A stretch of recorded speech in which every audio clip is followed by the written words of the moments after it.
लोकसभा चुनाव को अब महज कुछ ही महीने बचे हैं। चुनाव आयोग 13 मार्च के बाद कभी भी लोकसभा चुनाव की तारीखों का ऐलान कर सकता है।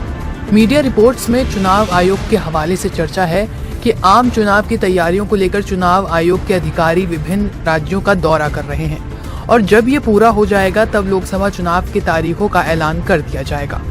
लोकसभा चुनाव में राज्य चुनाव आयोग की क्या तैयारियां हैं? इसके लिए चुनाव आयोग के अधिकारी तमिलनाडु का दौरा कर रहे हैं, जबकि पिछले दिनों बिहार में भी आयोग के अधिकारियों ने जायजा लिया था। अब आने वाले समय में उत्तर प्रदेश, जम्मू कश्मीर जैसे राज्यों का चुनाव अधिकारी दौरा करेंगे। ये दौरे 13 मार्च से पहले खत्म हो जाएंगे।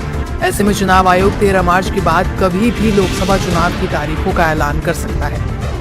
आम चुनावों को लेकर विभिन्न दलों की तैयारियां भी पूरी हैं। बीजेपी को जहां पीएम मोदी के नेतृत्व में एक बार फिर से सरकार बनाने की उम्मीद है, तो वहीं कांग्रेस, आम आदमी पार्टी समेत कई विपक्षी दलों ने साथ मिलकर इंडिया गठबंधन तैयार किया है। विपक्षी अलायंस ने भी लोकसभा चुनाव में अपनी जीत का दावा किया है।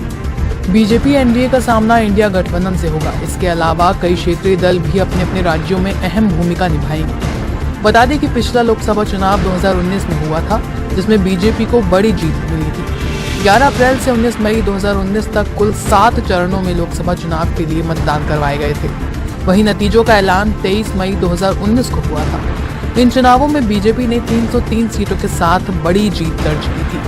पार्टी को कुल 37.36% वोट मिले थे, जबकि कांग्रेस सिर्फ 52 सीटों पर सिमट कर रह गई थी।